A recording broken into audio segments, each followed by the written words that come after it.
A long time ago, I lived in central Canada. The nights were dark there. The stars in the Milky Way, they were amazing to look at. One day I was able to go to a planetarium and get to see the universe through a telescope. There were 1,000 more stars than I could see with my naked eyes. You know, we can't see all the stars, but we know that they're there. Many people believe that somewhere out there God exists. We can't see God or touch him, but somehow believe he's there. He's just invisible. How can you love an invisible God? If we think about it, we already love a lot of invisible things. I love the serene feeling I get when surrounded by stillness in a forest, or when there's a soft rain.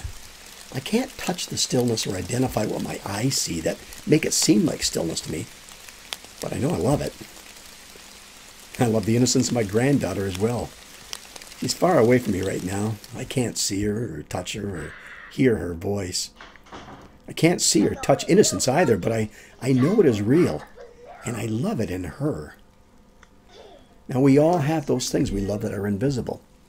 We love quality items, we love emotions, memories, or even the dreams we have for our future. It's easy to recognize that we love invisible things, so why do some people say they can't love an invisible God? What's the difference? We love the stillness, the innocence, the memories, the emotions, and the people we don't see very often.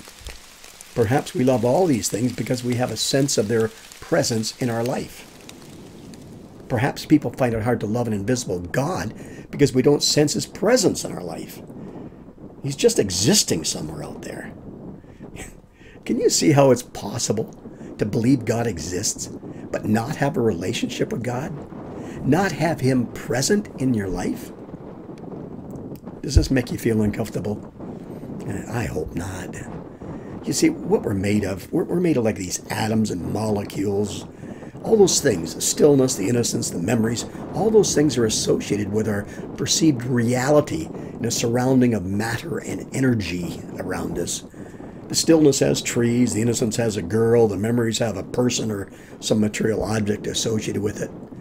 But God exists outside of the created universe. He's the creator. Can you see how it's possible not to perceive his presence if he's not part of that creation?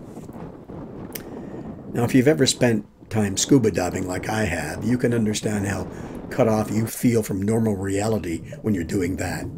Your ears hear only the air bubbles from your regulator. Your eyes view a limited distance into a dark, foreign world. You have even a more difficult time perceiving God's presence in that environment, I can tell you that. So change the environment. Perhaps you're lying on an operating table experiencing open heart surgery and the doctor says it didn't work. Do you sense God's present in that environment? Or do you question, why did he desert you? My friends, there's a treasure in life for each of us when we reach out and begin to develop a sense of the presence of God in our life. We all have those times we feel the barren desert of life blowing over us.